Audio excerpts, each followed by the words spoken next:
দেখো কেউ কিন্তু আমার ছোটর ভাববা না, ঠিক আছে? এটা আমারই ভাগ ঘরে, এটা আমারই সব কিছু। এই যে বাঙ্গা রাইস কুকারে রান্না অলরেডি বসাইয়া দিছি। আমি কিন্তু অনেক সকালবেলা উঠছি, বুঝছ? এই যে ফুলকপিটা দেখছো, এটা আমার জামাই বেটা কালকে সন্ধ্যায় আসার সময় নিয়ে আসছে আমার জন্য। আর এটাই না আমারে দিছে। ফুল কিন্তু জীবনেও হাতে উঠে নাই, উঠে কিন্তু ফুলকপি রান্না বান্নার জিনিস এগুলাই কিন্তু আমার আইনা দেয়। তো এইটারে আমি আজকে জামাই বেটার লাঞ্চ বক্সে দেওয়ার লাগিয়া এইটারে আলু দিয়ে বাজি করবো, বুঝছো তোমরা? তো যাই হোক, শুধু এই কষ্ট করে এই সকালবেলা উঠি কি জন্য জানো?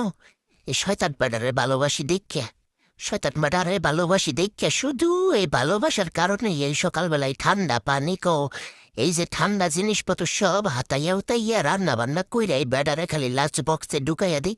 কি পরিমাণ ভালোবাসা আমার মাঝে, দেখছো তোমরা?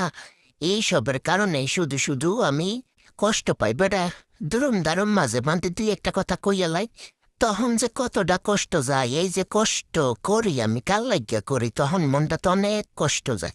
যাই হোক, এই দেখো আমি কিন্তু হ্যার ডেব্বা ডুব্বা পইরা লেছি।